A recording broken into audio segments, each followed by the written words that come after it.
असदुद्दीन ओवैसी पढ़े लिखे व्यक्ति हैं, बेशक भाजपा की मदद करना कम कर दें, ये सलाह है मेरी उनको। अकबरुद्दीन ओवैसी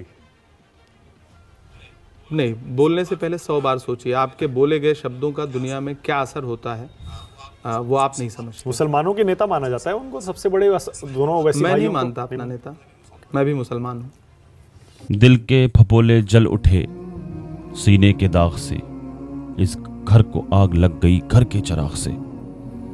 मैं नहीं मानता असदुद्दीन ओवैसी को मुसलमानों का नेता, मुसलमानों का लीडर।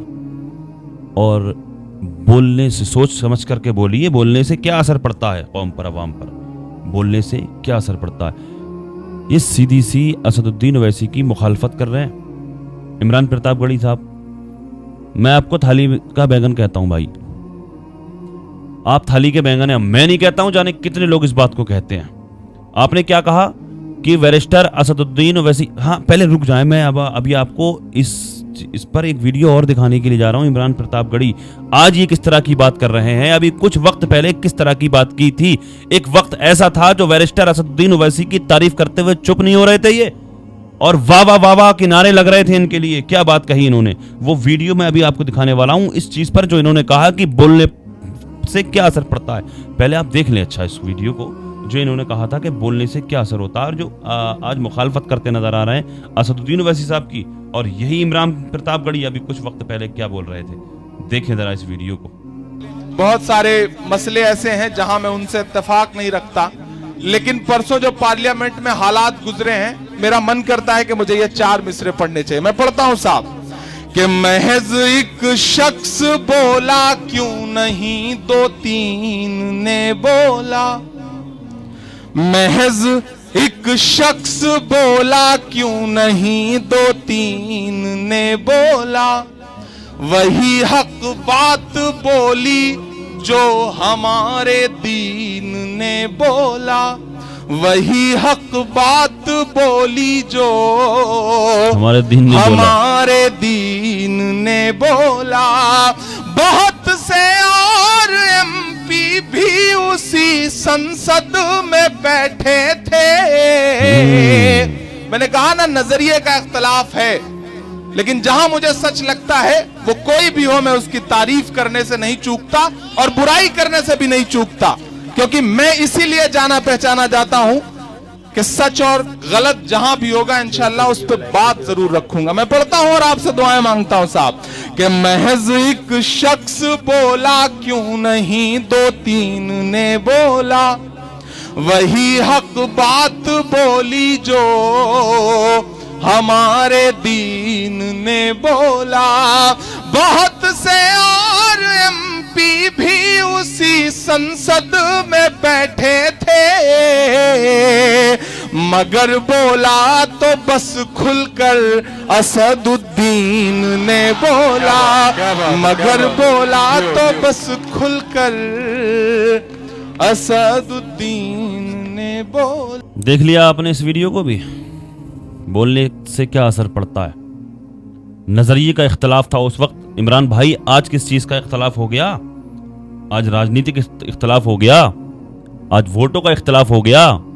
किस तरह की बात, आज सीधे से असदुद्दीन ओवैसी की मुखालफत करते नजर आ रहे हैं आप। पहले तो इस बात को कह रहे थे कि जब कभी बोला तो असदुद्दीन ओवैसी बोला, लेकिन आज मुखालफत कर रहे हैं। आज कह रहे हैं आपकी आप कह रहे हैं कि मैं कभी चूकता नहीं हूं, अच्छाई को बयान करता हूं, किसी को चाहे बुरा लगे चाहे बुराई को बुराई बयान करता हूं मैं। यही मजबूरी हमारी, यही मजबूरी हमारी है। इमरान भाई आप एक अच्छे उहदे पर हैं, हाँ आप वैसे भी एक शायर हिंदुस्तान हैं, आप हमारे बड़े भी हैं, हम आपकी भी रिस्पेक्ट करते हैं, लेकिन आपने क्या किया, ये आप क्या कर रहे हैं, आपको शर्म नहीं आती है? आप थाली से इधर लग गए एकदम अचानक। पहले आपने क्या नजरिए का इख्तलाफ, क्या नजरिए का इख्तलाफ था, उसकी उस वक्त क्या नजरिया था और आज आपका क्या नजरिया है। आपने कहा कि मुसलमानों का नेता नहीं है, कि मैं नहीं मानता मुसलमानों के नेता हैं असदुद्दीन ओवैसी, मैं नहीं मानता असदुद्दीन ओवैसी मुसलमानों के लीडर हैं। आपने ये बात भी कही अभी, और पहले आप कह रहे थे कि अभी कुछ वक्त पहले आपने कहा है कि जब सांसद में कोई बोलता है तो असदुद्दीन ओवैसी बोलता है, कोई नहीं बोलता है। तो इसलिए क्या है ये कैसा इख्तलाफ? ये नज़रिए का इख्तलाफ, और आपने कहा बोलने से सर लोगों पर क्या असर पड़ता है, आपकी बातें जो आप बोल रहे हैं इससे क्या आवाम पर असर पड़ेगा? इसका मतलब सीधा सा आप असदुद्दीन ओवैसी की मुखालफत कर रहे हैं, लोगों को बहका रहे हैं, लोगों को बरगला रहे हैं। आपकी बात से लोग सहमत होंगे, पहले भी आपके लिए ताली बजाई लोगों ने, आपने जब ये बात कही, और आज आप मुखालफत कर रहे हैं तो लोगों पर क्या असर पड़ेगा? आपको अगर ऐसा लगता है, आपने कहा कि बीजेपी का फ़ायदा, पढ़े लिखे इंसान है लेकिन बीजेपी का फ़ायदा करते हैं, इनकी बातों से बीजेपी को फ़ायदा पहुंचता है, आप इस तरह की बात क्यों कर रहे हैं? इसलिए कर रहे हैं कि असदुद्दीन ओवैसी मुसलमानों के वोट काटते हैं। अरे तो मेरे भाई असदुद्दीन ओवैसी को अपने पास खड़ा करिए ना, क्यों नहीं करते गठबंधन असदुद्दीन ओवैसी के साथ? गठबंधन क्यों नहीं करते हैं अगर आपको ऐसा लगता है कि उनको नुकसान होता है? मैं किसी की ना तो मुखालफत करता हूँ किसी राजनीतिक नेता की, ना ही मैं किसी की हिमायत करने के लिए आया हूँ। मैं यहाँ पर सिर्फ एक ओवैसी को ही क्यों छोड़ा जाता है? मैं आपकी मुखालफत नहीं कर रहा हूँ, मैं कांग्रेस की मुखालफत नहीं कर रहा हूँ, लेकिन आप असदुद्दीन ओवैसी के खिलाफ इस तरह की बात क्यों कर रहे हैं? कुछ दिन पहले आप तारीफ और तौसीफ करते नहीं चुप रहे थे, लेकिन अब आज मुखालफत कर रहे हैं आप। इसलिए इस तरह की बातें करना मुनासिब नहीं है। और मैं कहता हूं कि वो मुसलमानों के लीडर हैं, क्योंकि अल्हम्दुलिल्लाह जब भी कभी आवाज़ उठाई मुसलमानों के लिए तो वो बैरिस्टर असदुद्दीन ओवैसी ने आवाज़ उठाई है। असदुद्दीन ओवैसी ने ही बिल फाड़ा था, वक्फ बिल का, वक्फ बिल जो फाड़ा था, आपने आवाज़ उठाई, उस पर उठाई थी आवाज़। अच्छा, आवाज़ उठाई थी आपने, लेकिन ये नहीं कर सकता कोई भी, मुझे लगता है ये काम कोई नहीं कर सकता।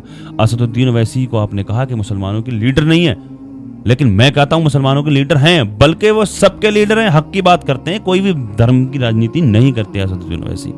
वक्फ बिल के खिलाफ जगह जगह मंचों पर जाकर के प्रदर्शन किया उन्होंने। आप कितने मंचों पर पहुंचे? आपने कितना प्रदर्शन किया या नहीं किया, हमें उससे मतलब नहीं है, लेकिन आपकी बात को मैं पकड़ कर कह रहा हूं। आप कह रहे हैं कि बोलने का असर पड़ता है, तो आपने पहले क्या बोला था, उसका असर क्या पड़ा, और आज आप इस तरह की बात कर रहे हैं तो इसका असर क्या पड़ेगा? सीधा साहब असदुद्दीन ओवैसी की मुखालफत कर रहे हैं, जो आपको नहीं करनी चाहिए। आपको अपना काम करना चाहिए, आप अपने वोट देखिए, लेकिन किसी की मुखालफत, अगर किसी की अच्छाई भी नहीं कर सकते, किसी को अपने साथ भी नहीं ले सकते, तो आपको हक नहीं किसी की बुराई करें या किसी की मुखालफत करें। आप एक शायर हिंदुस्तान हैं, आपकी बहुत इज्जत है इस मुल्क हिंदुस्तान में, बाहर भी, मुल्क से बाहर भी इज्जत है, लेकिन जब आप इस तरह की बात करेंगे तो मुझे कहीं ना कहीं लगता है आपकी इज्जत ख़त्म होती नज़र आएगी। इसलिए सही का साथ दें, सही बात करें। अल्लाह पाक हिदायत अता फरमाए हमें और आपको। अल्लाह पाक दुनिया के तमाम मुसलमानों की इज़्ज़त व आबरू की, जान और माल की हिफाजत फरमाए। अल्लाह तबारक व तआला हमारे इस मुल्क हिंदुस्तान को नज़र बद से महफूज फरमाए। अल्लाह पाक अमन व सुकून कायम फरमाए, हमारे इस मुल्क में हिंदू मुस्लिम भाईचारा कायम फरमाए। अल्लाह तबारक व तआला दुनिया के तमाम मुसलमानों की इज़्ज़त व आबरू की, जान और माल की हिफाजत फरमाए। अस्सलामु अलैकुम व रहमतुल्लाहि व बरकातुहू।